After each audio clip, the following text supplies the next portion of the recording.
Good Hey, evening, Mike. How we doing? hey, I'm doing good, Clay. How are you? Well, I'm doing pretty good. I kind of changed up that intro a little bit. Yeah, I like it. I It's like it a about lot. 30 seconds longer is all, but yeah, I actually do go duck hunting once in a while. So Yeah, be that was nice. me and Johnson. I don't know. I think you met him once, but Yeah, hey, Eric, good to see you. Brian, he's tuned in here.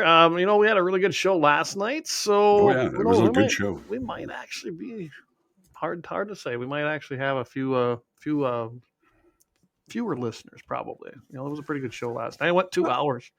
Yeah, well, that's fine. And you held on to everybody, so that was pretty good. We It was a did. very interesting, very riveting conversation. I called you up at one point because I had to ask you something, and I didn't realize that you had it hooked up to the thing to the microphone. Yeah, I was yeah. like, oh, hello, I'm on. So I'll yeah. tell you what. We should start off though, like we do every Oh, single there we go. episode. You want to do the honors Yeah, tonight? I'll do it. I'll do it. All right. A well regulated militia being necessary to the security of a free state, the right of the people to keep and bear arms shall not be infringed. Absolutely, absolutely. And man, I watch the news cycle. I try to limit myself because it just torques me off. I'm sure saying you get inundated with it every day at work. I'm watching it all day long, so yeah. And I'm telling you, man, it just to come from every aspect anymore. They really do. I interviewed with a guy the other day on another upcoming project from when I went to Atlanta to do that deal. So now I got a new one, and we were talking these things, and he said, "Well, what is the root of this?" I said, "Well, I think it's trifold. I mean, it goes deep. Pick your Hmm. rabbit hole." Yeah. But I go every single day, you can see the results. And I said, it seems like we're being hit from every single direction because we are. They've attacked every facet of those of us that love this country and what we're doing to try and protect it. And I'll be honest, we don't have the money the other side does. We don't. Nope.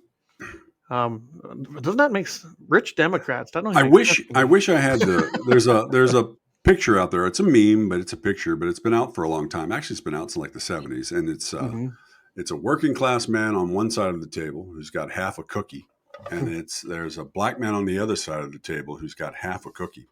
And then there's a rich white blonde, bald fat cat sitting there with like a stack of cookies, like all the way up to his chest, right?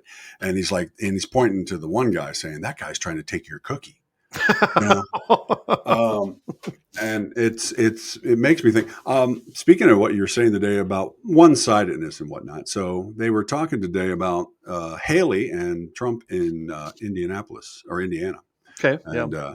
and in MSNBC because I got it on. I'm flipping around in the studios because I got to go back and forth because I get tired of hearing the same shit.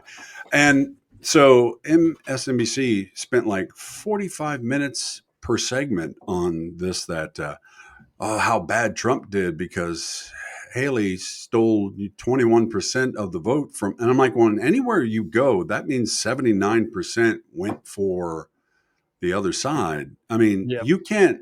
I mean, that's spin on another level right there. And I was baffled by that one. I'm like, going, no matter whose side you're on, you got to look at it and go, 79% against 21 is not a loss. No, it's So not a yeah, loss. And let's yeah. remember that was up, I believe, was it New Hampshire? I don't even remember. But a lot of that was Democrats crossing over to vote for Haley Oh yeah, because because they have anybody an can go open vote. Yeah, primary there. yeah. Speaking of President Trump, before we get into what we're going to talk about tonight, Sure. he is going to be addressing the 153rd NRA annual meetings in Dallas, Texas on May 18th. So just keep that in mind if you're planning to attend. I'm going to go to that one. You know what? Maybe Guns and 701 needs to. Maybe you and me and JD, we need to make that a priority and go down to the annual meetings one of these years. We'll have the tiniest booth, but it'll be nice. Well, I didn't think as a booth. We'll just go in and enjoy ourselves and Oh check yeah, I things know. out, I make know. those connections. I don't know if we want to buy one of those booths. I No, used to that work might. for them guys. I know what they Yeah. cost. Yeah, I know. That might be a lofty goal down the road. I always joke around on our badass of the week at the end. If you got $5, $10 to Yeah, spare to help us out with our studios and our cost, or maybe 20,000 if you just got a hole burning in your pocket and you just want to write it off on taxes. That hey, we'll take it. there you go. We'll take it. Yeah, we're not biased towards what we get, right? No, I mean, Gold works too. Just send us yeah, gold. gold works too. Silver, that's fine. Well, hey, speaking about the before you go on, of course, on Yeah. the NRA. Well, we got a couple of things on the NRA. Do you want to hit those first, or do you want I to? guess we could. Yeah, we can do them first. I can bring them. So, all the reform candidates won seats on the NRA board. We're talking about Journey for Fossero, Rocky Marshall, and Jeff Knox. So, Yeah. how are you feeling about that? Well, they ran this campaign. If you follow Amaland, and I know you do as well as me, and I believe Right, Jamie does too. So Jeffrey Knox is a writer there, right, and they had a big. You know what it shows to me is just how big a platform Amaland really has. right. Because for four unknowns that were not endorsed, here's this endorsing stuff like we see up in North Dakota. They weren't endorsed by the board. They weren't the hand-picked candidates. These guys were four guys out of nowhere. They Yeah. ran. They did a big campaign on their on Amaland and wrote articles continuously. I mean, they went out and they really hustled for it and got the membership to send in their ballots and Hmm. vote for them, Yeah. and they won. And I looked at this list, so I got the list here. I went to NRA's website and got it. Just not following the article. So look at this. Ronnie Barrett. That doesn't surprise me. He was the number one vote getter. Ronnie Barrett Firearms, and that does not surprise me. Right. Philip Journey and Rocky Marshall, came in 2 and 3. Jeffrey Knox came in number 5. Now these guys don't have this guy in here, but Craig Haggard. I know Craig. He's from Indiana. He's Right. actually a legislator now out there. But Craig was one of our NRA reps. He was hired even after me. So I got to know him pretty good. Was a great guy, former Marine. Right. And then, he wasn't moving where he thought he should up within NRA. So then he went over and worked for Rocky Mountain Elk Foundation. And he come back. He's now a legislator in Indiana. Solid guy. He Right. came in number 10. So when you look at them 10 candidates, you got 5 up there that actually took the top spots, and they were nobodies, really. I Right. mean, Right. Craig was familiar with NRA volunteers such as you and myself, where I started, the grassroots people, and that's probably what got him in. And then this Dennis Fasaro, is that how you pronounce it? He came in, Fasaro. I'll go sorry, Fasaro. Fasaro. He came in number 16. Not bad out of that top 25 for the 3-year terms. They won 3-year terms. That's what's Hmm. impressive. So, what I did find interesting, John Siegler and David Keene, both past presidents. And then Joel Friedman, who was also, I believe he's on the board. I'd have to look up the position he used to hold there at NRA. But all 3 of them were not elected. Right. They were Yeah. soundly rejected, actually. So, 4 or 5 guys on a 76-person board, I don't know what they can get accomplished. Oh yeah. I mean, it's like your city council. You could have all the bright ideas in the world, but if you don't have the support of everybody else, you're going to get downvoted every time. Well, what I do like, though, is maybe it sends a message to some of these guys. I see some of these names on here, and they've been on there forever. You know what? Time is coming, and change is coming with it. And maybe it's going to be a big wake up call to them, saying, "Listen, we need to have some changes here." The membership obviously is pretty torqued off. I mean, they Right. just elected 4. I'd put Craig in there. 5 unknowns. That's Right. pretty substantial. I did vote for Craig because I knew who he was, and I encouraged other people. Right. And you still have this lawsuit out there that nobody wants to talk about. Yes, there was one decision kind of made, and that's what basically brought it so Wayne LaPierre would step down. Right. But that's only phase 1. Right. Phase 2 of this starts July 15th, according to the article. And the judge is going to hear arguments and decide what remedies now are needed to protect the NRA and ensure it won't fall right back into the same traps that allowed the supposed corruption and mismanagement in the past. And, whether it did or didn't at this point, the court has said it has. Hmm. Court, this is a civil case. So now the court is saying, now you as an organization, you have to get in touch with your board members. You need to make significant changes to stop this. We cannot have these kinds of things happen, all on behalf of the membership. And I wouldn't disagree with that. You and I, how many times did we have this conversation about the direction of the NRA when I was there and you were involved? Oh yeah, I mean we've all had those conversations with volunteers and directors, and Yep. from all the different states. We've every time we had a chance, we all talked about it. Yeah, absolutely. And so they don't go without fault. There was plenty of room for improvements. I think that they were getting overrun by a bureaucracy just as bad as government. I don't know how many times I said that. I said I thought Wayne should have retired years ago. I mean, I've been gone. I retired in 2016. Here it's 2024. I ain't been there for a while. It's And been a I while. and I was saying that back then. I was with them for 10 years and I volunteered before that. So I have a long relationship with the NRA doing something. And they were not the same organization from even the time I got hired in '07 to when I retired. They had changed. So I'm glad to see there's going to possibly be some changes. I think some changes are needed. But, but without the NRA, if the NRA goes away, your gun rights are going away. They are still, I always say, they're the 10,000, 10 million pound gorilla in the room that does stop tons of legislation from even coming out of committee. And they still do. The Yeah. NRA ILA is still doing its job. Remember, that's just a branch of the NRA. NRA is an organization. Well, they're going to be forced to. I don't know if you want to add anything to that. Well, no, There was, we've talked about that numerous times. It's like, and the NRA has always had a problem of touting its successes, yes. and getting that message out on what they have done. Everybody just thinks it's just a, Just take your money. just taking your money, and you're not getting. And as well as I do, is every time you ever set up a booth or set up an event or something like that, you always got that guy that walks up and shuffles up, and he's always going, they waste so much money sending me all this stuff, and all these things, and always asking me for money. And I'm like, Yep. well, it's on the back of your card. You can call them right there and have it take that off that list. What? No, well, no. Yeah, I mean, it's right there. All you have to do is lift a finger, pick up a phone, and they'll take you off that list. Hey, the NRA, they bought the printing presses that they send all that stuff out. They cut costs left and right by doing it all themselves. They're Mhm. trying to raise money. When we were doing banquets, our purpose was to raise not money. Not remember, we always had that one old guy or girl at a banquet that were always complaining that me and you were talking too much on the microphones and they Oh, yeah. couldn't visit with their friends. Well, you're not here to visit with your friends at these banquets, not at the Friends of NRA, not at the Elks banquet, not at any of those banquets. We're there to raise money for whatever the cause we've got. Yes. And you can visit some other time. And if it's too loud for you, then you know what? Thank you for your donation. Go outside, have a smoke, and talk with your friends outside. Because you know what? We're not going to get off the microphone. We're going to No. continue to talk all night long. It And always drove me generally, crazy. Always drove me crazy. I'd always try to get their name. I wanted to visit with them, talk to them. And then I'd go back to the head table and see if they even had a tab or if they had Mm-hmm. bought anything.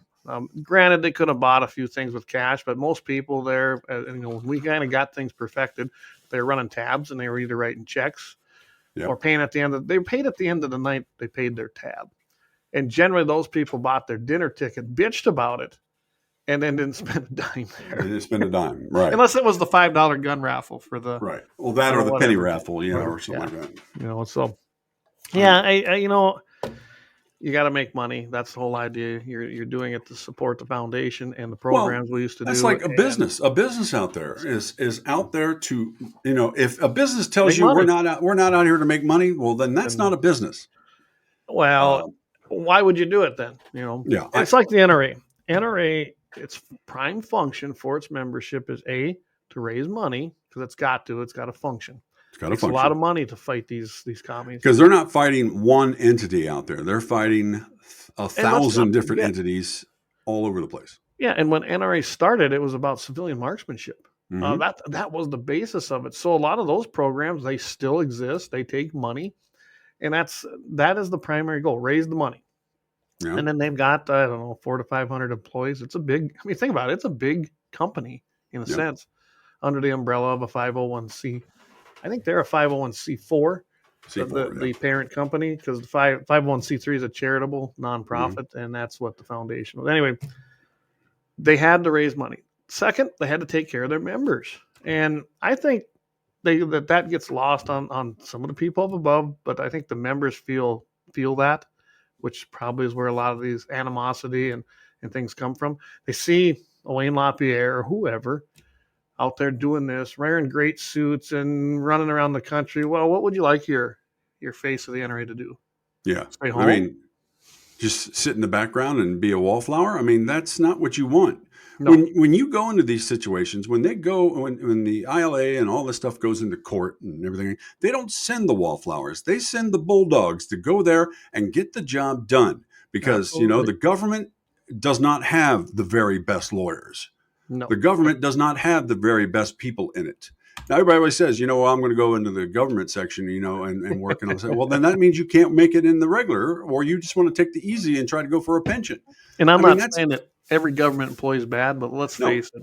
Usually it's your lowest common denominator who's not there for any more than their paycheck and benefits. Yeah.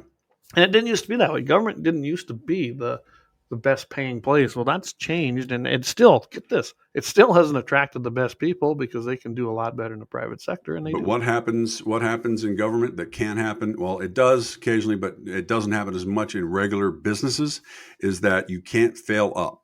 You can't ruin whatever a program is in the government and then get shipped over to another program to ruin that for 9 years, and then shift over to another thing to work out your retirement years. Yeah, you never lose your job. You don't lose your job. You just get shifted off to somewhere else, and the job was never done right to begin with, but you failed up. Failed up, you've got your pension, and then that's all you do. You spend those last 8 years in work just trying to do as little as possible to get little as attention to you as possible, and cut as much funds as you can out of the budget so that you can pinch pennies here and there, just so you can last out to that retirement age and walk away, and you accomplish nothing. Yeah. And that should be the motto for the game fish and parks. Hey, we're the game fish and parks. We accomplished nothing. So I always call them game and fish mismanagement up there in North Dakota. Yeah. And they are some of the worst people. Well, we can go down that rabbit hole. Hey, Doug, he says only the government can run in the red. Boy, ain't that the truth? And they're running deep in the red right now, and not in a good way. Well, when you can print your own money, that's the thing. Yeah. Well, one last idiot who's in head of the financial thing. Oh, anyway, you probably saw that video. He talked about he's trying to describe how government is. Well, the government can print money. He said, so we don't have this problem. I was like, then this is the guy that's in charge of this guy in charge, kind of economic whatever. I could not believe. Well, so one last thing on the NRA thing: if you lose a job in the government, you have major issues. Yeah, that's true. Yeah, that's true. Yes. Get back on topic, right? We were talking back on topic NRA. On the NRA. So Kristi Noem, and by the way, where is that here? What did I do with it? I don't know. Oh, there it is. All right, yeah. So finally got my copy today. No going back. So I got this today. So we're going to read through this thing. No going back and give a reach around. No, I didn't say. No, yeah. But she's my governor, and we've talked about it. As far as as Second Amendment issues go, we can't complain about it. Yeah, I mean she's solid, but it's a lot of other things that I don't agree with. I don't agree how she runs things. I think she's. I can go into that stuff all day long, but it looks like that she might be up for a job at the NRA, and they're talking about a big job, as a matter of fact. And we talked about that. What a face for it, as a matter of fact. Oh, she's got some wounds on her right now. If she's smart, she'll rally the wagons, and she'll work her way out of it. But it'll be interesting to see what the NRA does after the annual meeting. They have their board meeting on the Monday following. I think that's the 20th or 20, whatever it is, in May. So I don't know if they'll at that time fill that position. They probably should, or if they'll let this guy who is Andrew Arla Nandem. I don't know. I can't pronounce. Yeah. I saw his picture. Looks like he's from the Middle East. Actually, is what he looks like, but I don't know. But the guy, he was chosen to be the CEO in the interim term. Now, I know that he worked closely with LaPierre's office. I know who he is. I've seen him around there. I don't know what he's like, though. I don't know if he's got the same ideas, the same ideology. Is he going to stay the course of which, to me, wasn't a good course? Mm-hmm. I don't know. I think they need to bring someone new in. Now, in times like, in the 90s when Heston ran and become the president, he wasn't a silent president, which they do enjoy that. It's kind of just it's a figurehead. It's really the Right. president of the NRA don't have a hell of a lot to do with the day-to-day functions. But Heston actually was hands-on there, and that did Hmm. bug some people there, from what I understand. But your VP or your executive vice president, which is what LaPierre was, and Noam has a lot of face value. Okay, she's pretty well known in the country, right? Right. She's very, very popular amongst conservatives and especially amongst gun owners. Yeah. So the 5 to 6 million members of the NRA, I would imagine, would not have an issue with her. Now, can she run the day to day? Because that is what your executive vice president does. Right. She runs the day to day operations. She would have to be out there. She'd have to live out there somewhere. And we've all talked about the fact that she doesn't want to live in South Dakota. I mean, she has always wanted to go back out east. I mean, that's You think her. so? Oh yeah. She this I don't know. this I'm sorry, but this folksy cowgirl thing is a beautiful op. It's an op-ed for her, but and all that. But she is all about going out and hobnobbing with Well, I think the she likes to hobnob, but I don't know if she necessarily wants to permanently live out there. I mean, she oh. could have done that. She could have ran for the House again and done that, and she didn't. She comes I up through think, government. but she wanted the vice president. But we've talked about that. She's not going to be able to because she doesn't bring South Dakota and North Dakota doesn't bring anything to it. We're already two states that are going to go. And with the things going on right now from her book, she's not going to be chosen now. But I always said No, she was never going to be chosen. right. Now she could be considered, I suppose, for some kind of a cabinet position. Yeah. Kristi Noem is an interesting person. Like I said, she's always been solid Second Amendment. I've never questioned her votes because they've been solid. They were as a rep, they were in a legislature. Everything she's ever held office in, her Second Amendment votes have been 100%. Right. Not a problem. Things that I don't like is like the marijuana thing that we passed as the citizens passed here in South Dakota, and then she went around the back way and legislatively shot down everything that we voted for. Now, I don't smoke and I don't do it, but you know what? I know there's money in that, and I know there's tax money in that. And don't build me. I'm really going to take some people out here. Don't build me another church in this town. Build me something that's going to bring in some tax money. I know you're not big on taxes, but it's going to supply my area and do stuff and make it grow.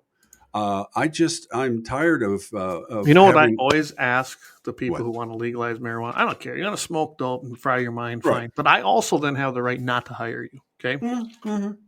But they I don't agree. like it. They don't like it when I tell them that. They think I they know. have the rights and I don't. No, I have the right to fire you even. But Right. I always ask them this. That aside, I go, why on earth? And most of the people, let's face it, that want that, they don't really want a lot of government involvement in their life, right? Right. Right. A lot of them swing on that libertarian side. No big deal. No big deal. I always ask them, then why do you want it legalized? Oh, because it shouldn't be illegal. Okay. It But shouldn't be illegal, why but do you you want the legalize it. government to make it legal, license you, tax you, regulate you, tell you how you can buy it, where you can buy it? I mean, think about the regulation. I've seen it up here just for the medical stuff in North Mhm. Dakota. Plus, the price goes up. I said, right now, you have the most freest capitalistic system the way you're doing it now, and no one really bugs you. And the Fed's still considered illegal. So I don't get it. Well, for another Me, 90 days, because they're yeah, dropping then it to they're a going to class drop it 3, I down. think. Yep. Yeah. But I just, make it illegal, not illegal. But why? I don't want the government getting involved. If they legalize it, I want the government to stay out of it and let it be a free market. And I'm all about that too, but at the same time, you've taught me many times is that we live in a realistic world where, as much as I disagree with what the government does, the government's there. And they're there, and they're got their thumb on the scale. So there's a certain amount. There's a certain amount of playing the game you've got to play, and I don't like it, but it has to be done. I can tell you one thing right now. Every time I've seen it on the ballot, I voted no. You know why? Because there's a tax for the government that's with it. I will never vote to legalize it if the government's going to take a tax on it. No, they shouldn't get anything off of it. Let it be a free. I mean, the only thing that I don't even believe in business licenses to operate in a state, but that's what we got. I don't believe in up here it's a $15 extortion fee as far as I'm concerned to be registered with the Secretary of State. But then let's do it that way. Get your business license in North Dakota, file with the state on the Secretary of State, get your $15 license, and open your business. Yeah. And then pay your income tax like you would any other business. Yeah. But as far as a separate tax, I mean, think about this. The government has said, nope, illegal, can't do it, nope, bad. Oh, guess what? Oh, but we're going to take 10, 15, we'll give you a license 20%. for it. Yep, we'll give you a license. We'll give you the area. We'll tell you exactly how to do it. Then it's okay. Yeah, I know. I mean, we saw this with Prohibition. You seen how that went. They had what they turn around and do? Taxed it, regulated it, and licensed it. So, tell you what, we're coming up on the bottom of the hour. Let's go ahead and take one of our breaks, pay some bills here. Yeah. And we'll come back and we'll kind of continue going down this road. How about that? Yeah, which one do you want to hit? Oh, I think we should probably do the double ad, and then we'll do our triple about halfway through. Sure, we'll go ahead and hit it. I'm from the Athlete's Foot Foundation. Brother, hey, can you get my demo tape to somebody? Lauer Auto Repair, located at 309 South Washington Street in Bismarck, North Dakota. Give them a call at 701-258-6308. The team of mechanics at Lauer Auto can take care of any problem your vehicle is having. And when you do business with Lauer, you can be assured you're doing business with a pro Second Amendment America First repair shop. There are plenty of other auto repair shops in the Bismarck-Mandan area. But why take a chance at patronizing a shop that might not have your beliefs at heart? Make no mistake. Lauer Auto is your pro Second Amendment repair shop. When you talk to the guys at Lauer Auto, don't forget to tell them that you heard they are a sponsor of Guns and the 701 and that you appreciate their support of our pro Second Amendment, pro North Dakota live stream and podcast. That's Lauer Auto Repair, 701-258-6308. 701-258-6308. Located 309 South Washington Street in Bismarck, North Dakota. Experience the exhilaration of power in your hands at Bloodline Kinetics. Why Cerakote? Simply, it aids in firearm preservation while also giving your piece a unique look. Barrel threading, NFA laser engraving, bolt handle threading, mount, level, and bore, sight scope chamber rebarreling, and much more. Bloodline Kinetics is meant to reflect a long American lineage in gun ownership, who stand for the Second Amendment rights, Bloodline, and the science behind gun accuracy. Kinetics. To some, it's just a constitutional right that can go away. To us, it's in our American bloodline, and we believe it should stay that way. Here at Bloodline Kinetics, we understand that hunters, sportsmen, women, and gun owners should have a quality firearm. Stop and see us at 2008 Morrison Avenue 2 in Bismarck, North Dakota, 58504, Monday through Friday, 8 a.m. to 5 p.m. Call 701-390-7997. Visit our website, bloodlinekinetics.com.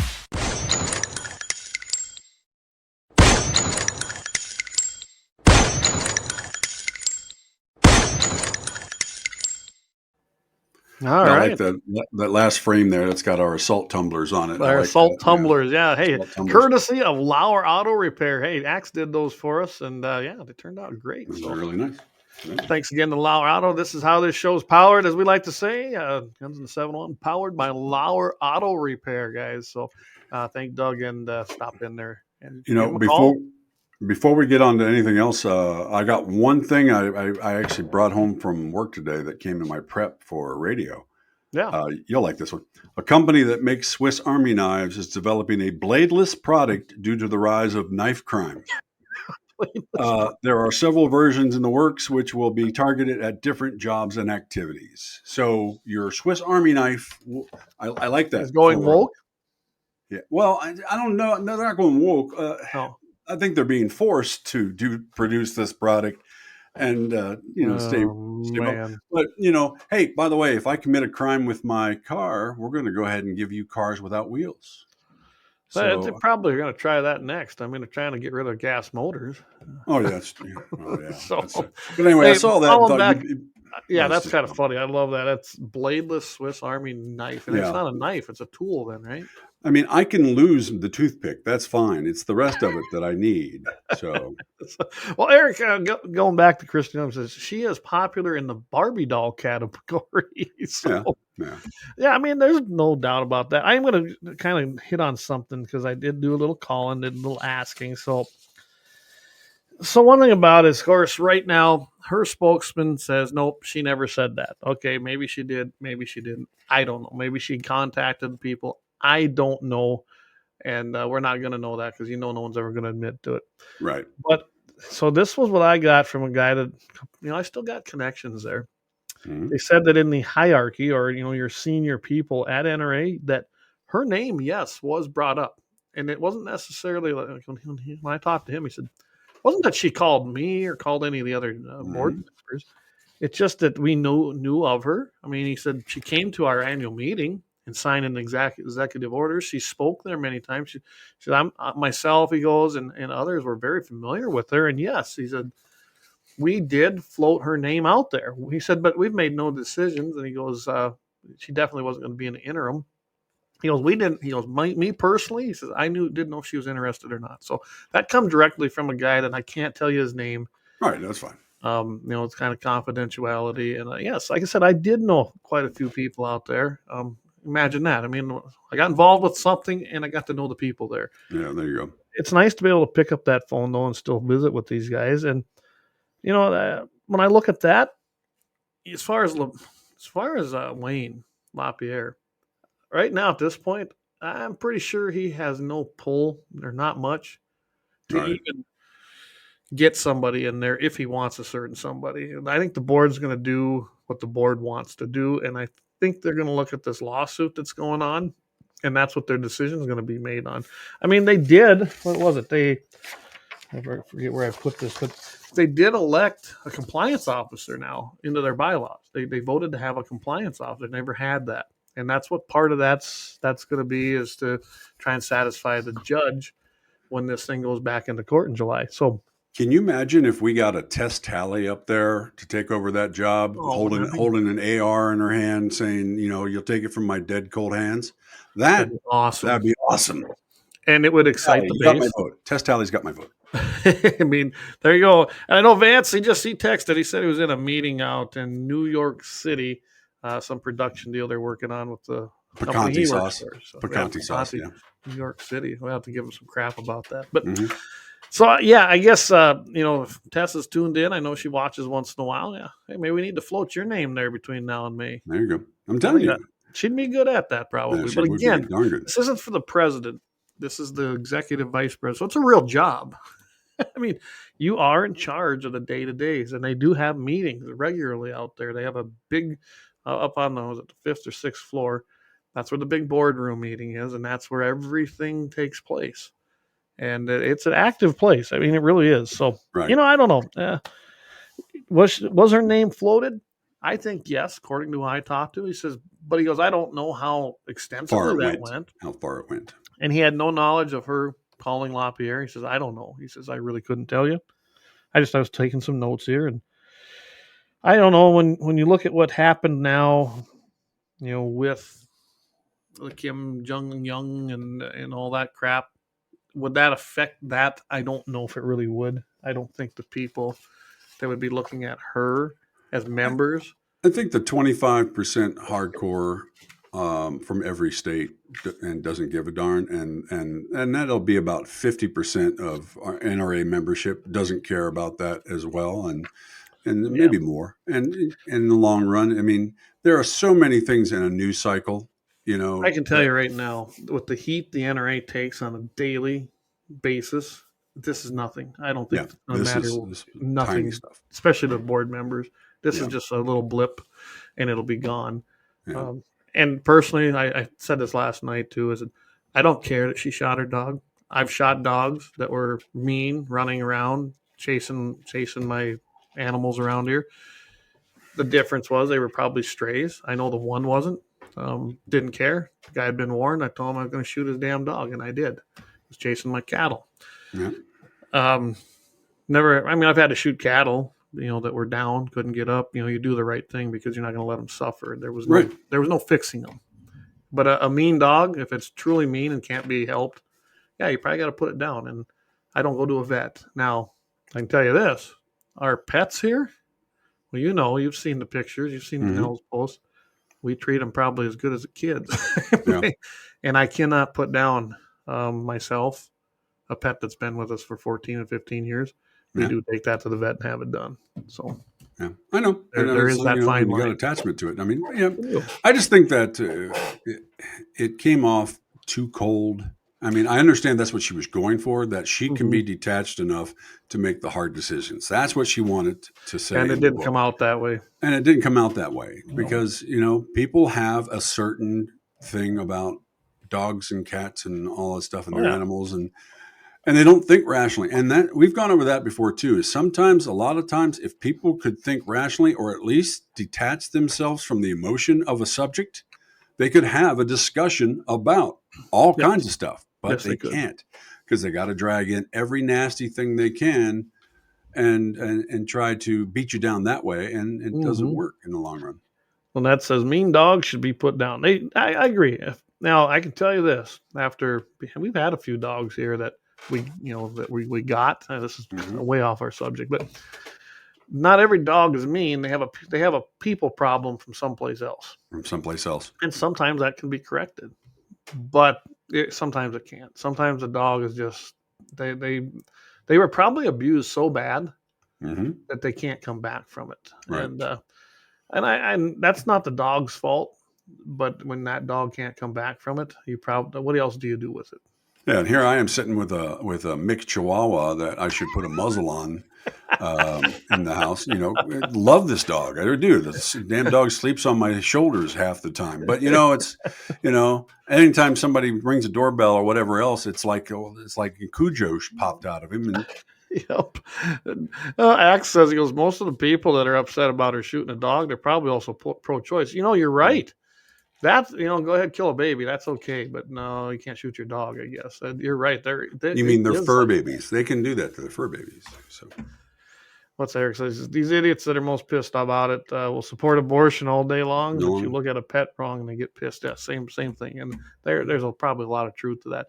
I don't watch a lot of media. That'll surprise people. I do go and I look for things that I'm looking for.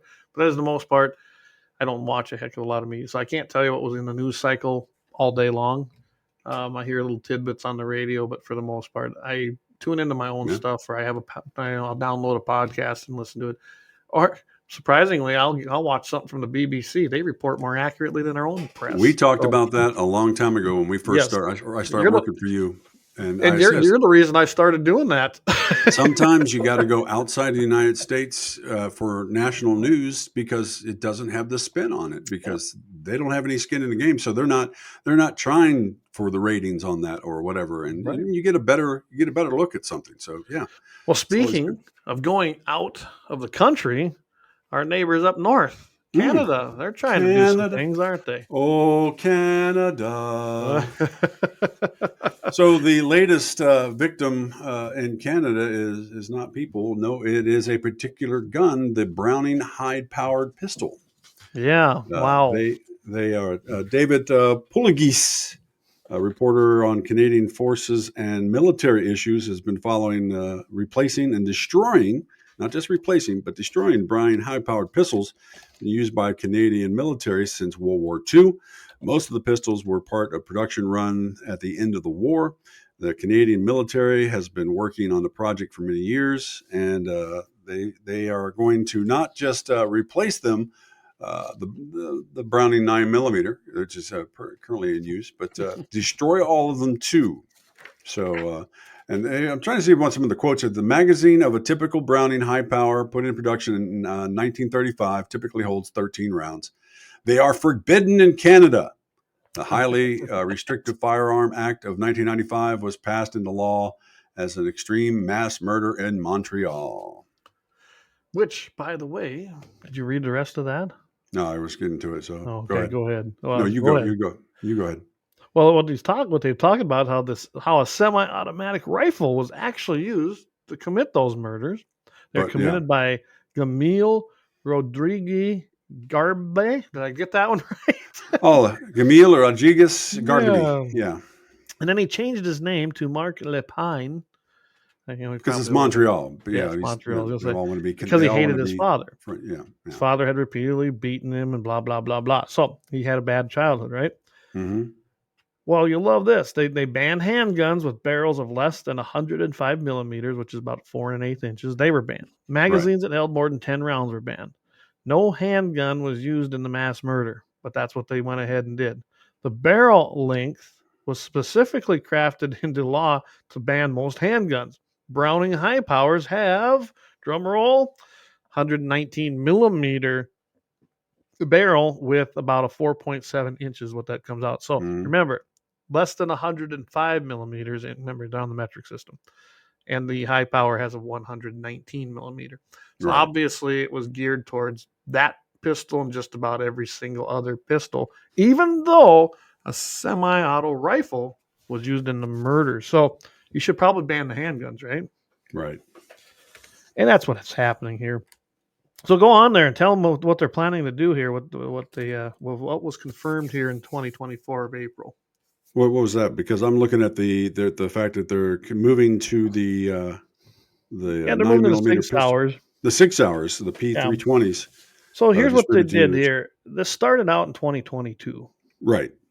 and now in 2024, and it's basically confirming everything that David said it was going to in the beginning of this article. The Canadian military now plans to destroy all 11,000 of its Second World War era pistols by the end of the year. The move comes as the Canadian Forces confirmed it has received the final deliveries of a new 9mm pistol as part of a $19.4 million project, which is the Sig Sauer P320. Right. It's going to be distributed all its units. It replaces now the high-power Browning pistol that has been used for the Canadian Forces for decades. Now, what are they going to do with them? They're going to destroy them. Why? Well, they are described on the net by the Canadian military veterans as worn out, antiquated, heavy, Yeah. and lacking spare parts. It may also, however, pistols are one of the least fired firearms in the military given their specialized role. Are they wore out? I don't know. I mean, I like how this was broke out. The service of a high power should be about 30 to 50,000 rounds. The pistols are nearly 70 years old, and they would have been shot about 500 rounds per year to be worn out. That's what it would have taken. Mm-hmm. It's not an unreasonable figure. If 10 people were qualified on each pistol each year, it could happen. Several of the veterans said that most of the problem that they experienced, though, with the pistols and their failure wasn't so much the gun itself, is that it happened with the new magazine or the magazines. Oh. And then when a new magazine was substituted for the old ones, guess what? The problems went away. Mm-hmm. So I don't know if they really are. The big thing is any other time that wouldn't have been a thing. They could have sold them to the United States, which there's a huge market for them. Oh, yeah. You can get rid of them, no problem. 1935 models. I mean, shoot, yeah. I mean, you'd be all over that. And I don't know what they're saying about parts because you're going to, once these go on the market, there are plenty of parts. I mean, think about that. I mean, not all of them are going to be completely salvageable, but there's plenty of parts at that point. And so the ones that can't be fixed, they're going to salvage them, and then that's going to create parts. I mean, they have 11,000 of them. That's what it says here, right? Yeah. 11,000 of them. Okay, and about they figured what was it, a little over 1,100. Let's see, 1,323 are non-functioning out of the 11,896. Well, that's a lot of working ones. Mm-hmm. Or a lot of them, at least half of them would have parts to make other ones. So I don't buy it that they have to destroy them all, but we know what this is about. You can't have the Canadian government sell them to an American distributor, and we know how that's going right now. There's a war from the ATF on firearms licensed dealers for bringing in, importing, and exporting firearms right now. So they can't do that. Canada took a really hard line with the Trudeau administration in Canada, and they applaud the Biden administration. I have no doubt. And they proclaimed that basically ownership of pistols are weapons of war. I mean, Jamie and we've all said what we thought of that over many times. By anyone other than the government, that's just evil, and eventually it will lead to mass murder and everything else, right? We're just So horrible people. I love that. I Can't always have love that term is a weapon of war by anyone except a government. Yeah, the ones who commit war. Yeah. Yeah, that's what I don't get it either. I do like what in the end of that article, and I have to put this in here because I thought it was funny. The historic pistols now will be melted down as a sacrifice to the gods of governmental power. I thought Oh, that that was is a good one. Yeah. That was just a great little ending that guy put in there, and I Yeah. thought it was kind of funny. So Dan Weingarten, I think, is one that wrote that. So yeah. no, I thought that was pretty good. Yeah. All right, so we get a few comments here. There's some coming in, and I don't Yeah. see them all here, but let's see. Doug Thompson. Sorry, guys. There we go, Doug. Like it's our first day or something this time. Had one bite me a couple when I was at home. So he's talking about the dogs. But then he bit one of the boys. That wrote his one-way ticket. There you go. Yeah, See, it I understand that. Yeah. It does. And we had a thing up here called Measure 5 a couple different times in North Dakota. We did defeat it, but that was an extreme case of what that would have done. I mean, we'd have had to have a vet do everything. I'm talking everything. It didn't matter what we could have been guilty of a felony if we'd have put down our own animals. Right. You realize that? Or even give them a shot. Oh yeah. With penicillin. It's like, whatever. So yeah. Well, we've got a mayor in my town who's a piece of work, as a matter of fact. And so he was the deciding vote for the city of Mitchell, as a matter of fact, you don't have to have your dogs on leashes. Oh. Of course, we're not a farm town. We are surrounded by farms, and a lot of farmers retire here and whatnot, but we're not a farm town. So here, we got our dogs on leashes, and we walk them around, and we go here and there, and we keep them in control. Well, he decided that since his dogs don't need any, he can control his dogs without a leash, that the rest of us can too. Well, and it's just absolutely a stupid mentality that some people have, but not all dogs are that way. And I got to tell you, if a dog is charging at my boy or my daughter or my wife, because I've had it happen before here in town. And of course, I was up on the roof one time and dogs came charging across, and you never seen a fat man like me jump off a second story of a roof onto the ground going after a dog so fast. But I mean, there was adrenaline in that. I mean, I was, I hurt later, but at the meantime, and it's the thing, I'll kill the dog. And on that note, yeah, that's just the way it's going to be. I love dogs. I just love dogs. But you know what? When it comes to my kids, comes to my wife, comes to my neighbors, Dog's a great companion. They're loyal. To me, they're better than most people. Like I said, they're actually loyal, and if they're raised right, treated right, they're going to treat you good. Kind of like people. Kind of like people, absolutely. I always said, I think everybody before they have kids should have a dog. And we'll see how they do with that, and then we'll see if they should have kids.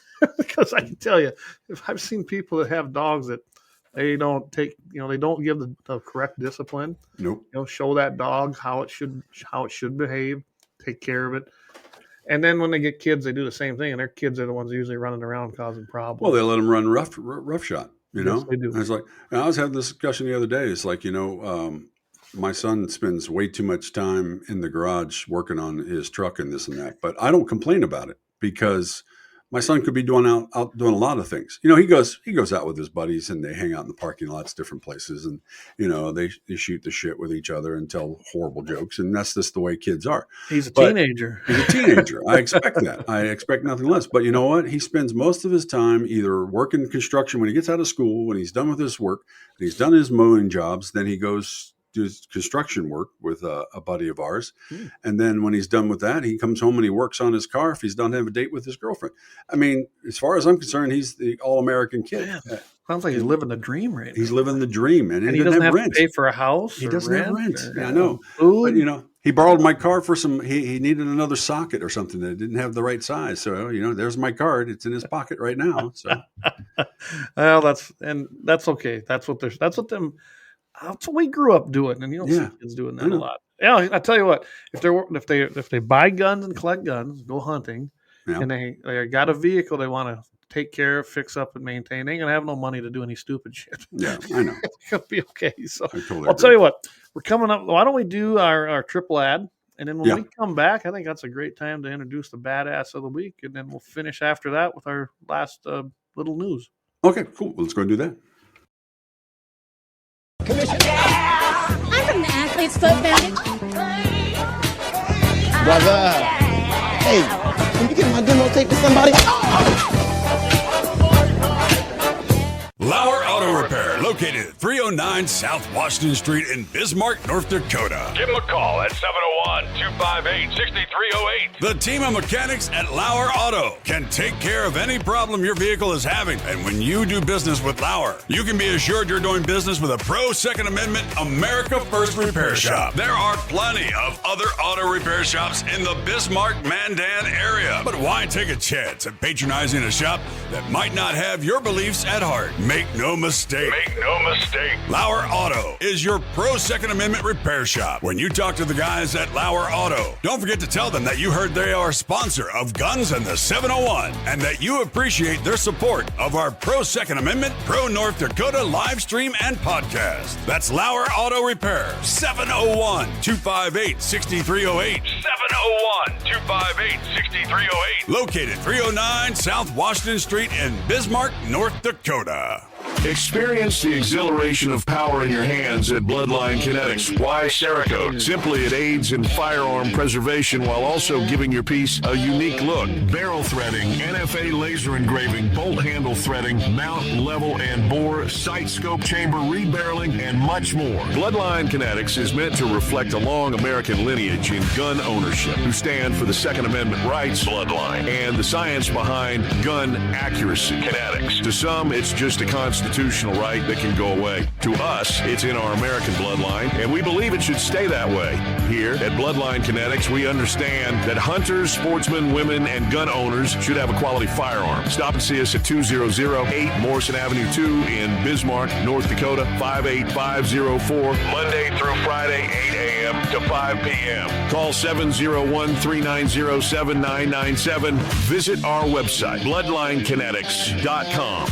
Ever tried catching a fish with your bare hands or hunting a deer with a stick? Don't be that guy. At Mandan Sporting Goods, we've got all the hunting and camping gear you need. We're your one-stop shop for outdoor adventure.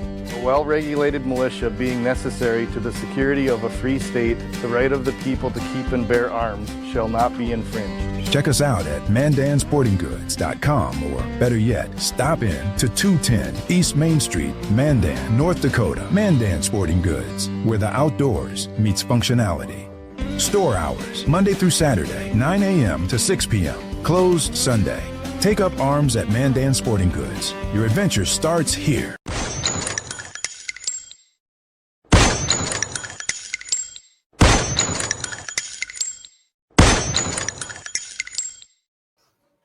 All right, welcome Hey, back. everybody. Hey, that was our big ad. Thanks to all our sponsors. Speaking of Mandan Sporting Goods, they're going to be opening up in a new location come June 1st. So We're going to have to change around their spot a little bit because they've got a new location. Yeah, we're going to definitely have to change the address on there. That's for sure. So I do like the new building that they bought. I know what building it is up there. It's just for those of you in the Mandan area, you just go pretty much on the east side of where Runnings is at, go up that street 2 blocks, and boom, it's the old and innovative office supply building, I believe is what it was called, or Business Solutions. I can't remember. I actually used to go there a lot when I worked for the NRA and buy paper and get stuff from them, and so they were pretty good. But anyway, that's where it's going to be, so he's looking forward to that. We'll keep you posted. Jamie and I know Mike talked a little bit about we might try to do something live down there, because I believe June 1st is a Saturday, so hopefully we can do a little live thing there and have some fun with it. I don't know if it's a grand opening, but it's definitely moving to a new facility. I think everyone's going to be happy with it.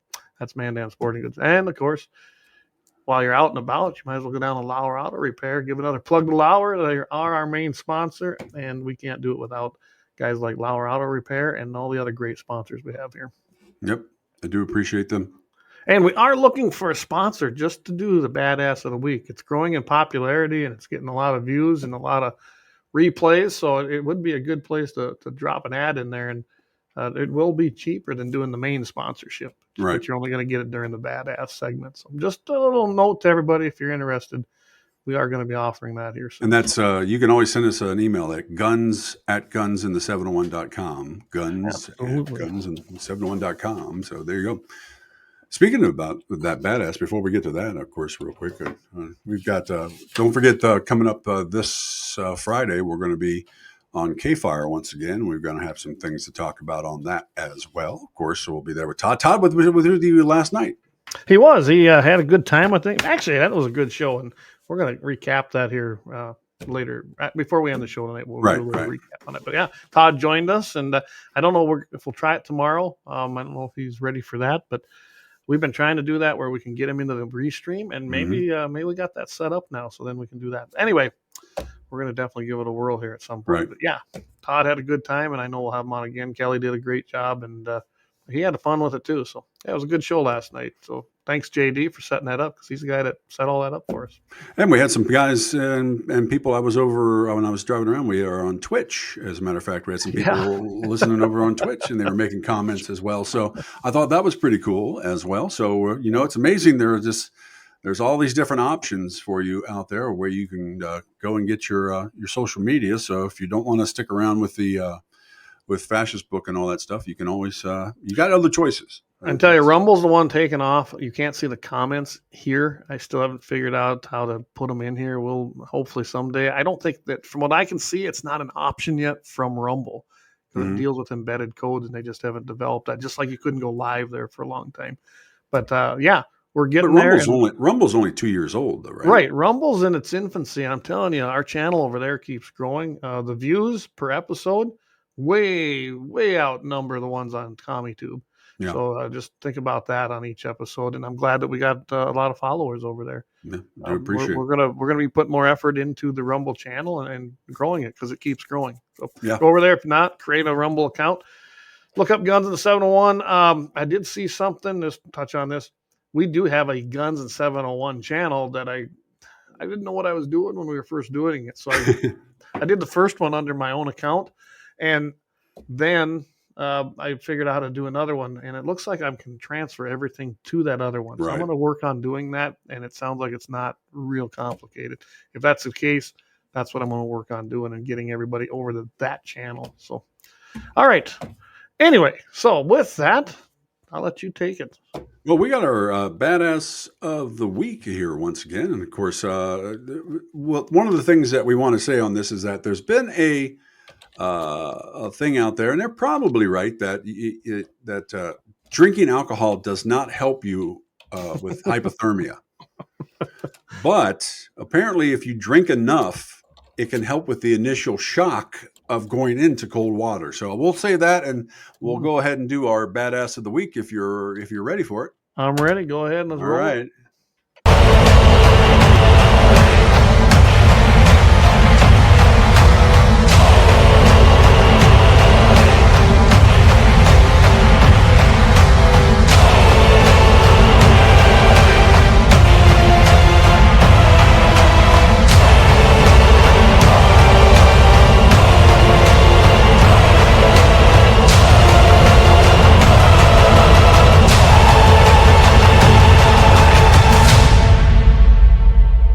All you badasses, it's time for GunsInThe701.com's Badass of the Week once again this week. And this week, we're going back in time to around 1912 as we talk about Charles Joffin. Now, Charles Joffin was born in Patton Street next to West Float in Birkenhead, England. That was on the 3rd of August, 1878. Now, he first went to sea at age 11 in 1889 and later became a chief baker on various White Star Line steamships, notably the RMS Olympic, Titanic's sister ship. Now, on the 17th of November, 1906, in Liverpool, England, he married Louise Woodward, a native of Douglas on the Isle of Man. They had a daughter, Agnes Lillian, and a son, Roland Ernest. Neither would survive the decade. Now, Joffin was a part of the Victualling crew. Now, Victuallers is traditionally a person who supplies food, beverages, and other provisions for the crews of a vessel at sea. Now, he was on board the Titanic during the delivery of the ship from Belfast, where it was made, to Southampton. He signed on again in Southampton on April 4th of 1912. That was in the capacity of chief baker, and Joffin received a monthly wage of £12, which is equivalent to about £1,580 today, or translating into American money, $1,979.11 a month. Now, when the Titanic hit an iceberg on the evening of the 14th of April at about 23:40, or as we normally say it, at about 11:40 p.m., Joffin was off duty and in his bunk. And according to his testimony, he felt the shock of the collision. Now, word was being passed down from the upper decks that the officers were getting the lifeboats ready for launching, and Joffin set his 13 men who worked for him to the boat docks with provisions for the lifeboats, 4 loaves of bread apiece and about 40 pounds of bread each. Joffin stayed behind for a time, but then followed them, reaching the boat decks around 12:30 a.m. Joffin joined Chief Officer Henry Tingle Wild by Lifeboat 10. Now, Joffin helped with stewards and other seamen, the ladies and children to the lifeboats, although after a while, the women on deck ran away from the boats, saying that they were safer on board the Titanic. They weren't. Now, Chief Baker then went on deck and forcibly brought the women and children back and threw them on the lifeboats. The Titanic's final plunge, Joffin was at the topmost part of the ship at this point. Now, although he was assigned as captain of lifeboat number 10, Joffin did not get aboard. It was already being crewed by 2 sailors and a steward. Now, he went below after the lifeboat 10 had gone and had a drop of liqueur, and some say just a little bit more than a drop. He then came upstairs again, meeting an old friend, the doctor, possibly William O'Laughlin. Now, he arrived at the boat deck, and the boats had been lowered. He went down to the deck promenade and threw about 50 deck chairs overboard so that they could be used as flotation devices. Again, going above and beyond what normal people do. Now, Joffin then went into the deck pantry on the deck to get a drink of water. He heard a loud crash as if part of the ship had buckled. Now, he left the pantry and joined the crowd, running aft toward the poop deck.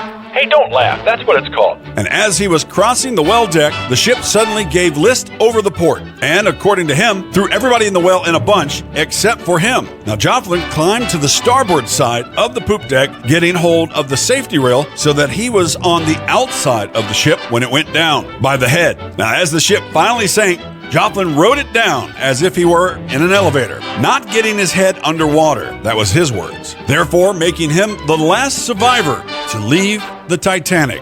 Now, according to his own testimony, Joffin kept paddling and treading water for about 2 hours. He also admitted to hardly feeling the cold, most likely thanks to the alcohol content he had imbibed in. Now, the prevailing thought is that alcohol will not save you from hypothermia, but a certain amount of alcohol can imbue you to be able to take the initial shock of the cold elements. So take that, science. When daylight broke, he spotted the upturned, collapsed B lifeboat with his second officer, Charles Lightoller, and about 30 men standing on the side of the boat. Joffin slowly swam toward it, but there was no room for him. However, a cook, Isaac Maynard, recognized him and held his hand as the chief baker held onto the side of the boat with his feet and legs still in the water. Another lifeboat then appeared, and Joffin swam to it and was taken in, where he stayed until he boarded the RMS Carpathia that had come to the rescue. He was rescued from sea with only swollen feet. I'd say that's quite lucky. After surviving the Titanic disaster, Joffin returned to England, where he was one of the crew members who reported to testify at the British Wreck Commission's inquiry into the sinking of the Titanic, headed by Lord Mersey. That was in 1920. Joffin moved permanently to the United States in Paterson, New Jersey. He also served on the ship operated by the American Export Lines, as well as on a World War II troop transport before retiring in 1944. Now, after moving back to New Jersey, he remarried to Miss Anne Eleanor Ripley Howarth Cole. That's a heck of a name. A native of Leeds who had first come to the United States in 1888. Now, Annie's death in 1943 was a great loss from which he never recovered. Now, 12 years later, Joffin was invited to describe his experiences in the chapter of Walter Lord's book, A Night to Remember, which was also made into a fantastic movie. I think a little better sometimes than the Titanic movie. You don't believe me? We can fight about it. Now, soon afterwards, his health rapidly declined. He died in Patterson Hospital in New Jersey on December 9th, 1956, at the age of 78. And he was buried alongside with his wife at Cedar Lawn Cemetery in Patterson, New Jersey. Now, he was just a chef and a baker, but that's not all he was. He went above and beyond to try to save other people's lives. He was constantly thinking about the passengers and his fellow crewmen. And for that reason, I'm calling it. Charles Jofflin was a true badass. Once again, we thank everybody for tuning in for our Badass of the Week here on GunsInThe701.com. Hey, you see the little QR code up in the corner? That is a cool little thing that you can, scan, click on, do whatever you got to do to get there. And go to GunsInThe701.com. Either buy some of our merch. That would be cool. We would like that. We've got some cool stuff. Also, if you want, you could just throw us a little cash. A couple bucks here and there, whatever you feel like and whatever you can spare. It helps us continue the show here, continue our podcast, and also keep our equipment up to date because Lord knows, stuff ain't cheap nowadays. We appreciate all your help and appreciate everybody who's been following our Badass of the Week on GunsInThe701.com. And remember, if you've got a story for GunsInThe701.com's Badass of the Week, well, I got an idea for you. Just drop us a line at GunsInThe701.com. That's our email. And tell us what badass you'd like us to talk about. We'd love to hear from you. And until next week, when we uncover another badass of history, I'm Mike. And as my buddy Clay always says, keep your powder dry. All right. Alrighty. Great episode, man. You did a good job again. Always do. And I like that one. So, you wouldn't think that just having a little nip here and then, of course, I think he had a little more than a nip, helped him out. But it's a badass thing. I'll talk about that when a common man does a badass thing. I mean, he was making sure at all times that, women were running away from the lifeboats. Well, he tossed them onto the lifeboats. He saved a lot of people's lives. And himself. Yes, and went off and continued in World War II, as a matter of fact, and still doing this service. So, it's just a good guy. That was a great segment. And he really, like I said, I love what you're doing with. I think everyone does. Jamie, he chimed in here. He said, "Hey," he said, "another great badass segment." I couldn't agree more. So, yeah. Yep. We started it, and you took it to a new level. So, nice job, man. Got to give credit where credit's due. Cool. I appreciate that because, it takes a little bit of time, but I'm actually a little bit ahead right now. I got a couple banked, and so I'm trying to finish up another one tomorrow, and we'll try to get a few of them in there. So in case I take a vacation or something like that, we're not going to be out. But so I did find that website you were talking about. I'm going to go ahead and put it up here and just let you I'll scroll through it, and you can kind of let people know what you're kind of thinking about on this. Okay. So I came across this from one of our gun sites, and I kind of love these things. And as a matter of fact, I was thinking about maybe getting one of these, maybe having Bloodline Kinetics do a little bit of something to them. And there's the one down, like those right there. I mean, I like those. And they got holsters for them too. So I was like going, and they're a double barrel. They're actually black powder, right? So they're they're a muzzle loader. They sell the stuff here. I was looking through that when you sent this to me, and they sell everything you need there too. Yeah, look at it. There's the Diablo Desperado 12 gauge pistol holster. Yeah, and something about it I just like, and considering how bad of a shot I am, I mean that's a great one. So I love the optional wall magnet mount. I love that. That's always good. That's actually wall magnet or for your truck, So either one. So what these are, everybody, it's a 12 gauge, but it's a muzzle loading 12 gauge. So they've got the fiber wads, they've got the 12 gauge over powder wads. They got everything you need, except the powder. Buy your own powder, I guess. Right. And just, it's double barrels. It's fun. You don't need an FFL or nothing. Have it delivered. They got wood. They got, composite. Yeah. I think they look kind of badass myself. They do look kind of badass. And like I said, I was thinking about, Bloodline, doing a little something to that and making it look even better. So, yeah. There, Jamie, we wanted to do some kind of a Model 701 gun. There we go. The Desperado 11-inch 12-gauge double barrel shotgun pistol. Yeah. Oh, I love it. The 11-inch, that'd be fun, wouldn't it? So let us know, everybody, on that, what you think about this. We were thinking about doing, because we had the flamethrower waffle thing, and that was a big success, and so we were thinking about doing something else, and we're just trying to come up with some ideas. So it's kind of a cool, different thing. Not everybody has one of these. No, this is an AR stock adapter kit for them. Yep. And it's a folding stock, as you can see. I think that'd be pretty cool. It actually is kind of awesome. Yeah, and then you just fold that stock out here. You've got your 12 gauge. Well, think about that for your backpack too. I mean, yeah, that's pretty good. I'm looking at that going, I like that. Yeah, that is kind of cool. Anyway, just give us your thoughts. We're thinking about maybe doing one of these, just to help support the show. And let me know, because if you guys think it's a good thing, we might go forth with it and give it a whirl. But if it's not really your thing, or we don't, we got to be able to make money on it. Yeah. And as you can see, the prices on these are not exactly cheap. No, but but they like I said, they are different. And so if we did it, it would be a nice. My thought on something like this would be a $20 ticket. At 100 tickets, limited to that.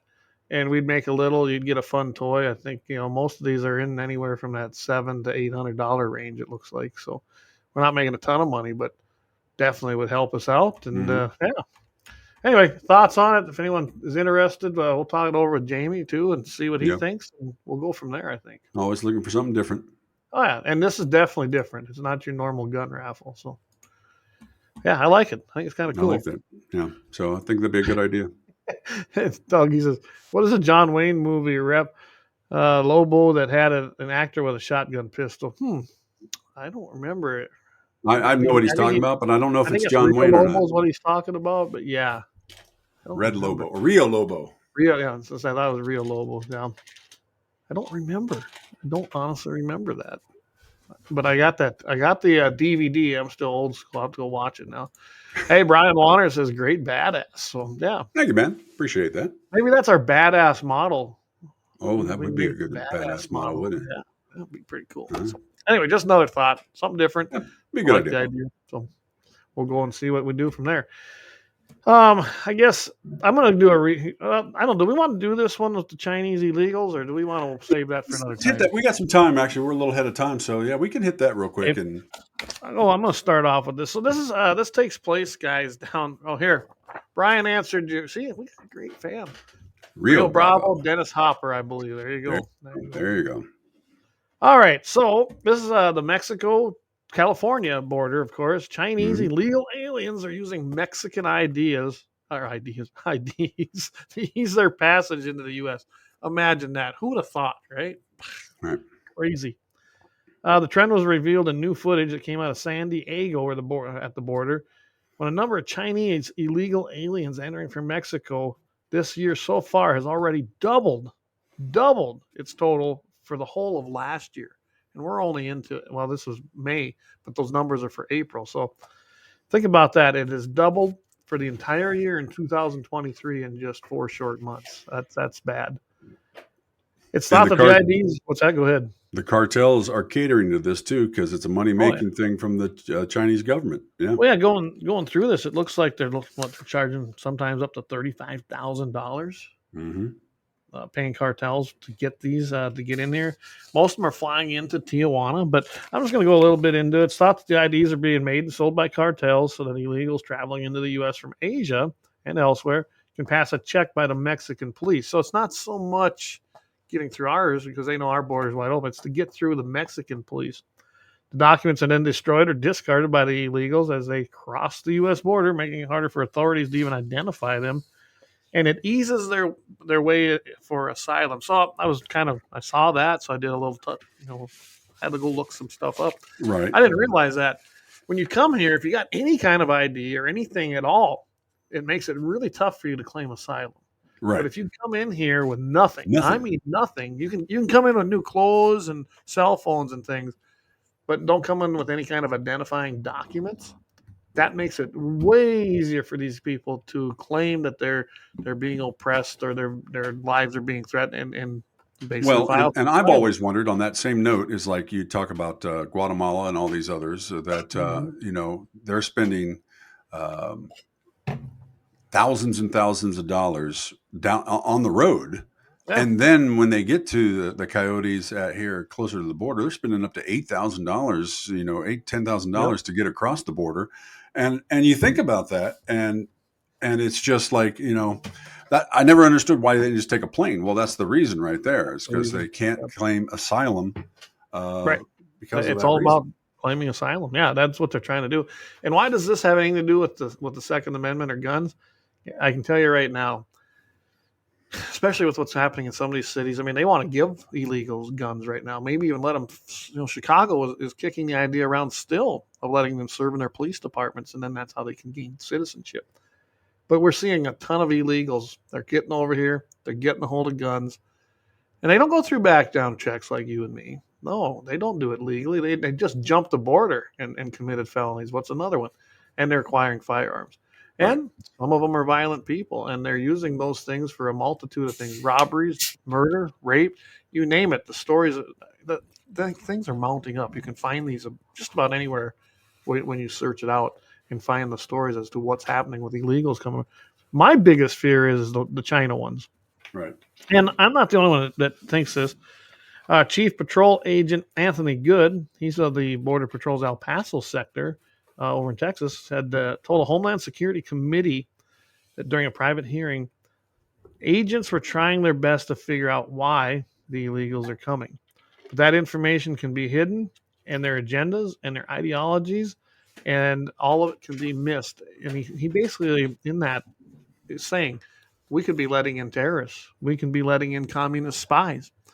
Who knows who's coming across that border from China, because they have no way of knowing, maybe, and they have no way of identifying these people. This ridiculous thing with TikTok, that they're, going to stop TikTok and this and that and divest them. And like, yeah, you've got this coming across the border. You're worried about, hackers from whatever piling up information about your kids and this and that. But at the same time, they're coming through your borders. We're not talking about Mexicans, Latinos, and all that. We're talking about the actual Chinese Communist Party is using the cartels and paying them big money to come over here to get past our stuff. So, yeah. Oh, and I'll tell you how bad it is. By San Diego last month, they became the top region along the southern border for illegal aliens arriving for the first time since 1999. San Diego reached 8,989 for the week ending April 16th. And then in Tucson, which previously held that top region for crossing, they had 7,500 arrests for the week ending April 19th. Look at them numbers. I mean, right there, 16,000 people in that week of April. And it's not getting any better. Crossing in the sector rose from 31,562 in February to 33,784 in March. Now, that's just February and March. Right. It was slightly down from the 34,371 that they who they knew of in December. The big thing is, though, here right now, all these numbers are leading to one thing. The numbers are up in the 4-month period of 2024. They're higher than they've been for the entire year of 2023. Mm-hmm. This is not good. This is horrible. It's a bad situation. And I guarantee you there's probably not just drug runners, there's probably gun runners. Who knows what's coming across that border? Bad people, Chinese commies. This is a bad deal, and it needs. I don't know. Even if Trump gets in there, he can get the border closed. But how do we find the people that made it here? And we don't even know where they're at, what they're doing, or what they're planning to do. That's a scary thing. Well, when we were young, and we were once, remember the concept of sleeper cells when we were in our younger years, and of course, we had sleeper cells from Russia and other countries and other things here in the United States. They were here to gather information, get close to different people in different neighborhoods, and not talking about the most affluent neighborhoods, just like at the Ford Motor Company plant outside Cincinnati. I mean, they had a ton of people that were, around there that didn't work at the plant, but they got information from the plant workers because they opened bars, they opened this. There was all kinds of stuff that got exposed. But, hey, it doesn't mean that just because it's something in the past that it ain't happening again. A Right. playbook is not just something you use once and throw away. It keeps going. If it works for them, they're going to keep doing it. If it And works, they're so, going to do it, and yeah. they are. It's been working, especially under the current administration and the regime in the White House right now. And the same people that are claiming on both sides that TikTok, is a danger to our government and our security, are ignoring this going on our southern borders. Yeah, they are. The TikTok thing is interesting, but that's a whole nother rabbit hole. It really We got rabbit holes left and right. Yeah, it'd be easy to go down that one. There's no doubt about that. So I'll tell you what, we're going to do one quick break. Then I'm going to come back and do a recap of what Kelly talked about last night. And then we're probably going to sign off for this episode. So hang with us. I'm going to do one short ad for our sponsors, our headline sponsors, Lauer Auto, and then, of course, Bloodline Kinetics just joined us. I'm from the Athlete's Foot Foundation. Brother. Hey, can you get my demo tape to somebody? Lauer Auto Repair, located at 309 South Washington Street in Bismarck, North Dakota. Give them a call at 701-258-6308. The team of mechanics at Lauer Auto can take care of any problem your vehicle is having. And when you do business with Lauer, you can be assured you're doing business with a pro Second Amendment America First repair shop. There are plenty of other auto repair shops in the Bismarck-Mandan area. But why take a chance at patronizing a shop that might not have your beliefs at heart? Make no mistake.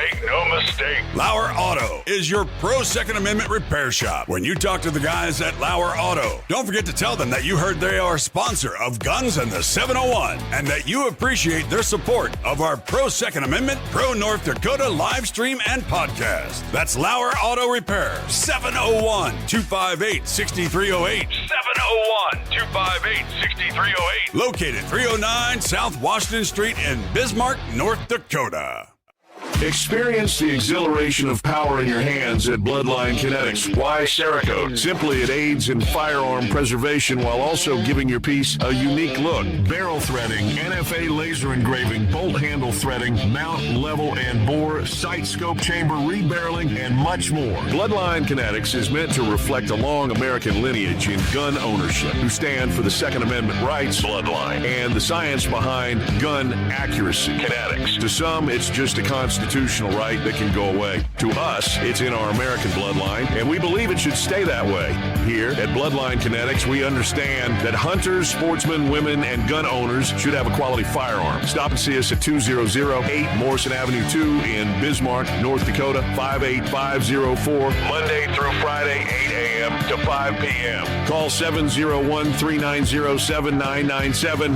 Visit our website, bloodlinekinetics.com.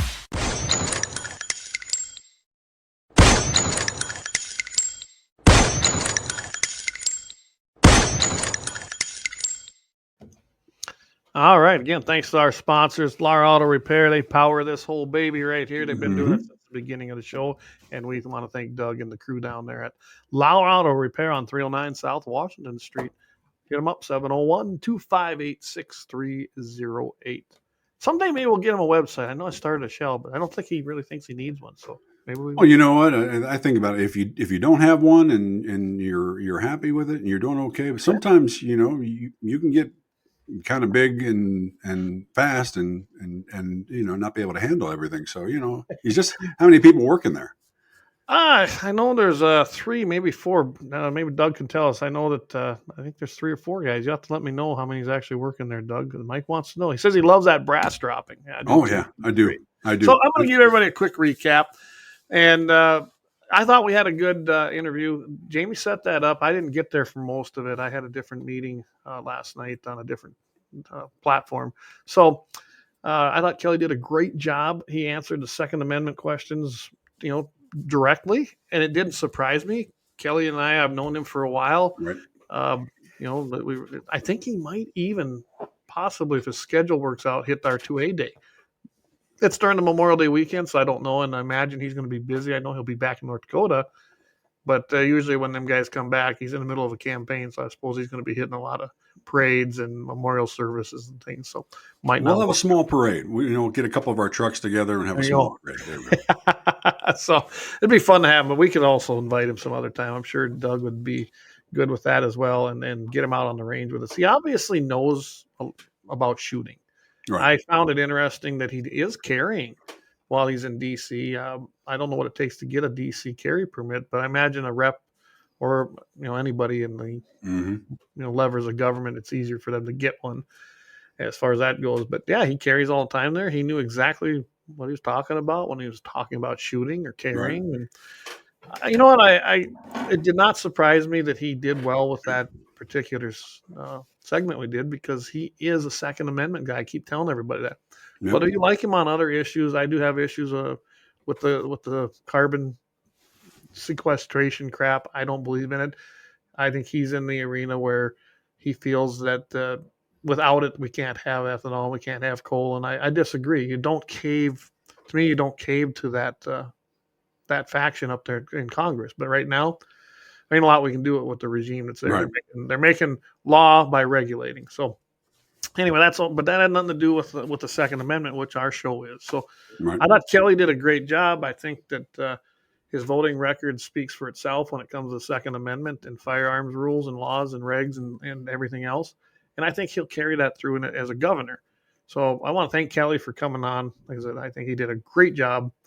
You're not going to agree with everybody 100%, everybody. No. You're never going to. Even good friends don't. Even good friends don't agree 100% all the time.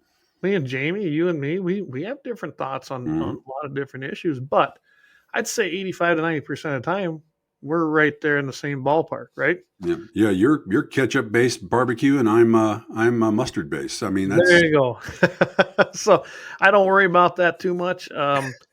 That's what you're never going to have that perfect candidate right now. And I probably made people mad when I said it last night in our after show after Kelly had to leave. We had Todd on, but I flat out said, I go, Kelly Armstrong will be your governor candidate in November for the Republican Party. I really have no doubt. Tammy Miller is a fake. She's a Burgum person. That's just enough for me not to even vote for her, honestly. But she doesn't handle herself well, honestly. I did watch that first debate. I agree with Jamie. I didn't think she was the winner, even though her campaign came out and said it. I think that Kelly overwhelmingly won that debate. Yep. And Kelly's got a good reputation as far as with the general populace, I guess is a good way to put it. And I think Kelly will be your nominee after the primary, and then he will go on to win the general election and be your next governor. I would put money on it. So that's where I'm at. I thought he did a good job. He's definitely pro Second Amendment. I don't question his credentials there at all. I know what his voting record is. I've watched his committee testimonies in the Judiciary Committee because, yeah, I'm a political junkie, and I do like to watch what's happening in our Congress. But that isn't rhetoric. That's the hearings as they're going on. So Right. I love watching them because you want to see how crazy some of the Democrats are. Watch those committee meetings. They're delusional, and they obviously don't know what the Constitution means. So, yeah. Again, thanks, Jamie, for arranging that, and I'm sure we're going to see a lot of Kelly on the show after he's elected, because he said he'd come on, and we'd be honored to have him come on and speak anytime. So Eric said barbecue sucks. Yeah, I know. He's the guy when we take with us on a trip, like a hog hunt, he's got to stop and get a burger. And not with cheese, because he's allergic to dairy. So it's just a burger. Yeah, I know. Simple. I know. So I spent enough time in South Carolina and North Carolina actually South Carolina, and that's a mustard based barbecue when you're doing it. So, and I fell in love with it. So it's me. I just tomato based. I'm just not into it. So anyway, but he just hates barbecue in general. Yeah, and I actually don't really put sauces on. I learned when I got down there a lot traveling that a lot of every region's different. And sauces were a condiment onto the side. The rub was what was the secret, right? In that, a lot of that, and in the smoke. And man, now I've learned how to do it here. And we got to get up. You got to get up here this summer. Come to the cap. I'm coming up soon. You are. So maybe we'll have to have a little Friday night when you get here. Maybe we'll have to do a little barbecue. That sounds good. Me and Jack going to be up there. He's looking forward to hanging out with your boys again. And of course, he's got his Well, my old truck, he's fixed it all up and everything like that. So, Well, I'm looking forward to it too. yeah. Well, that says she is excited for Kelly to be our governor. Yeah, There you go. I think he's going to be a good governor. I do. Yep. And By the way, I was reading a story the other day, and I don't want to go off on another rabbit hole, like we said, is that because of Nome's missteps with all this crap that they're talking about, is that it's made Burgum's stock go up as far as for VP. But once again, sorry, my wife's flushing the toilet again. Once again, I don't think that they're going to pick North and South Dakota because they've already got those states wrapped up to be a situation like that. I would be shocked if Burgum ends up being the VP. I really would. I don't. He doesn't bring anything. He doesn't bring anything. Nothing. And look at that, a mosquito already. What the hell? Anyway, I don't see that happening. Unfortunately, I think Trump may put him into his administration somewhere, and I think that's a mistake. I hope somebody. I hope we send a message though. The North Dakota party itself at the convention. They did not elect Burgum and some of these guys to actually go represent them at the national convention, which is great. They're not delegates. Burgum's not a delegate. Yeah. That should have said a lot right there. And hopefully Trump sees that because Burgum is not one of the delegates. And usually your governors and your congressmen and that get elected that. And they did not this time. It's all different people. And we changed our Republican National Committee man. Yeah, we got rid of Gettle, which was a good thing. Right. Now Perry and crew and all them guys are out as far as holding anything in the party at the moment. But trust me, they are not sitting down and taking lying down. They definitely been working since we threw them out the first time. So, well, that says her Alexa sucks at spelling. I don't know. I don't have Alexa, so I don't need another thing to low jack. No, you have Danelle. Danelle, what's this? There you go. There you go. So coming up Friday, we're going to be on Mitchell in the Morning. I think you're going to be joining me, aren't you? I am. All right. Mitchell in the Morning with Todd, KFYR 5:50 a.m. Hey, you can't beat that. We got the biggest microphone in the state for those 20 minutes. Our new time or our summertime, I guess it's called, is 7:40 Mountain, 8:40 Central. And I was kind of looking through some subjects here. I don't know if we're going to do them all. I do want to touch Friday, let everybody know on the radio that the NRA annual meetings will be being held in May. So I thought we'd give that information that Trump will be speaking. I've seen some other things here. Ammo Land is a great source, right? Right. I've seen some of these things in here. I did catch this one where the New York gun prohibitionist convertible pistol bill could ban all semi-autos. Did you read that one by chance? I got a glimpse of it. I never got a chance to read through the whole story. I think that's a good one for Friday because they're talking about the Glock switches and things. And essentially what they're going to do is they're going to try to ban any gun because the manufacturers cannot meet the demands of this bill. Right. And it'll be interesting to see if they do it because in Colorado, and we may have touched on that one too. I kind of like that. Colorado's assault weapons ban, guys, it's dead in the water. And I think we'll try to talk about that on Friday as to why. Okay. And as with everything, everybody, it goes down to Bruin now. Bruin was a monumental case that is now setting precedent. So I'm really happy to see what's going on. Another one is North Carolina. Them people, they want them to pass constitutional carry, and the Republican leaders are stepping up to make that happen. So that would be great. I think that'd make the 39th or 40th. I can't remember. I'd have to look that up as well, but it's right up in there where we'd have that many states with constitutional carry. And to me, that's near and dear because I've been involved in that fight since we started with concealed carry permits as the stepping stone for that. And we knew that's what it would take.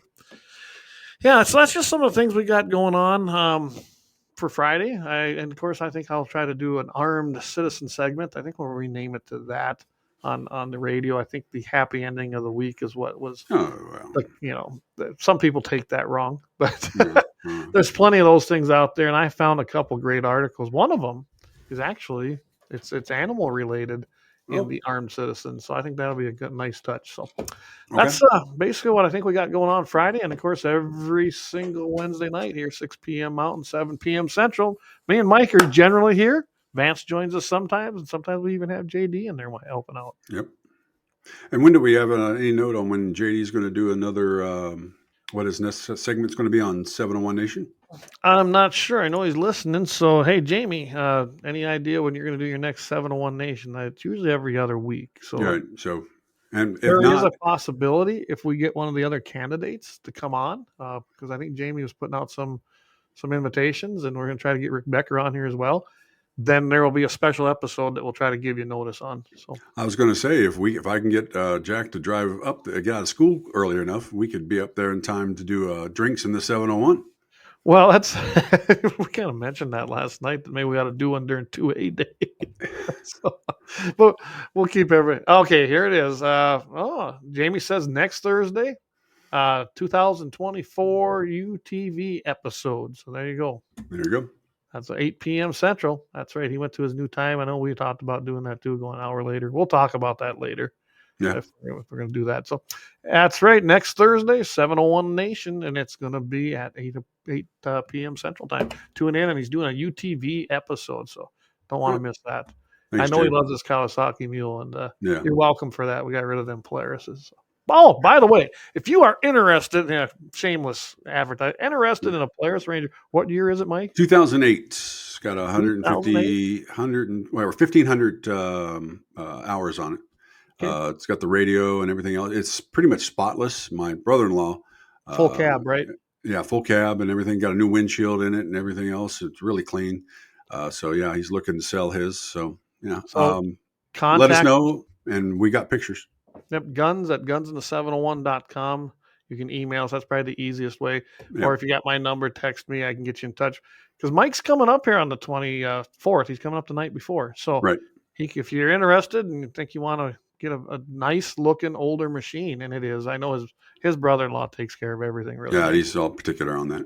I think it probably sits inside when it's not being used, right? Yeah, pretty much. So it might be something you're interested in, and that year you probably get a good deal on it, and Mike could maybe trail it up here for you. Yeah, So, there you go. let us know if you're interested. All right, with that, I'm all out of. I'm all out of stuff for now. So That's got to be a first, don't it? well, yeah, we can always ramble, but no. Yeah, we can always ramble. I'm not. You know what? I felt low energy Jeb tonight. I think I told you that, and I did. I felt it tonight. So, hey, not every night's a winner, but Yeah, I know. I That's think all we're right. giving good information, and we appreciate everybody tuning in tonight. Summer's coming, and I think them numbers are going to drop anyway, and we might have to consider going an hour later as well.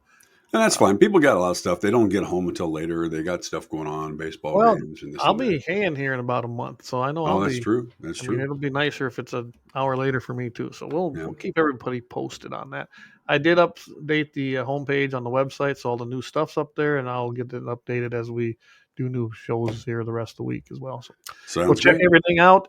www.gunsinthe701.com. We got a great store there. Thanks, Josie. I know Josie, he got a hat here the other day, so we want to thank him for that.